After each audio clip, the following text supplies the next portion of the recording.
सोलापुर और महाराष्ट्र के बागबान बिरादरी का नंबर 1 चैनल बागबान न्यूज सोलापुर, सच दिखाने में सबसे आगे। बागबान न्यूज को लाइक करो, शेयर करो, सब्सक्राइब करो, बेल पर क्लिक करो। बागबान न्यूज में आपका स्वागत है। सोलापुर दक्षिण के लोकप्रिय माजी आमदार, लोकनेते, जानता राजा माननीय दिलीपराव जी मालक माने साहब ने आज सोलापुर के जिलाधिकारी कुमार आशीर्वाद को प्रतिमंडल के साथ जाकर किसानों के हक में निवेदन दिया है। उस निवेदन में कहा गया है कि दक्षिण और उत्तरी सोलापुर तालुका के अधिकांश किसानों को बेमौसम बारिश, फसल रिकॉर्ड के कारण हुए नुकसान के लिए सरकार से प्राप्त धनराशि नहीं मिली है, इसलिए अधिकांश किसानों को सब्सिडी नहीं मिली है।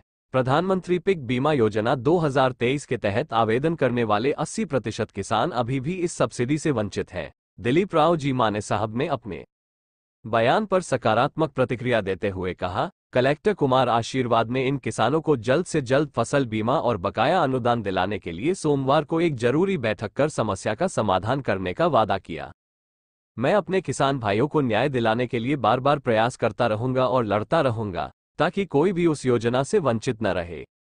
इस अवसर पर गंगाधर बिराजदार, अप्पा साहेब बिराजदार पाटिल, विकास पाटिल, निशांत लाडे, कल्याणी शिरगोंडे, पीर साहब हवलदार, राव साहेब आलगी, महादेव बोरगी, इरेशा कोली, नितिन देशपांडे, संजय जाधव, विकास बिराजदार, श्रीकांत बंदग, मलप्पा भी थे। बंदग, सचिन धेपे, ज्ञानोबा साखरे, दयानंद स्वामी और कई किसान कार्यकर्ता उपस्थित थे।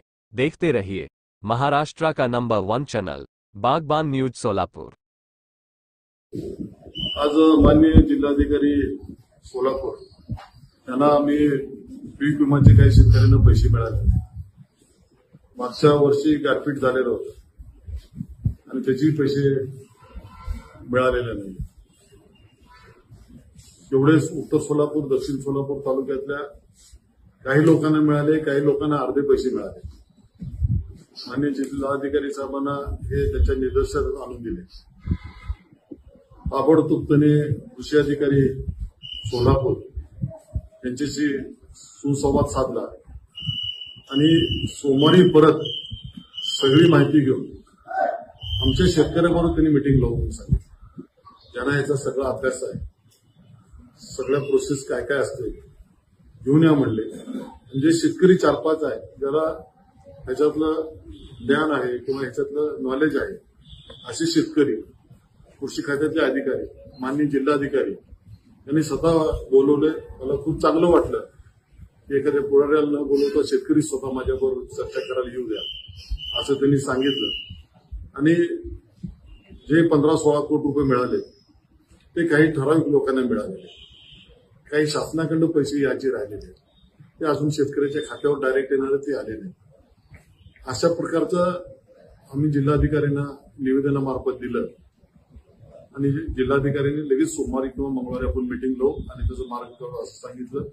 त्यामुळं शेतकऱ्याची बाजू घेणारे, शेतकऱ्याचं कळवळा असणारे हे जिल्हाधिकारी आहेत। मागच्या 4-5 मीटिंगमध्ये मला लक्षात आलं। त्यामुळं अतिशय आनंद वाटला की अशा अधिकारी सगळ्या डिपार्टमेंटमध्ये असावं ज्यांनी शेतकऱ्याचं काम करावं। ते एमएससीबी मध्ये असावं, इरिगेशनला असावं, महसूल खात्यात असावं। नक्कीच शेतकरी आनंदित राहील एवढं मी आज सांगतो।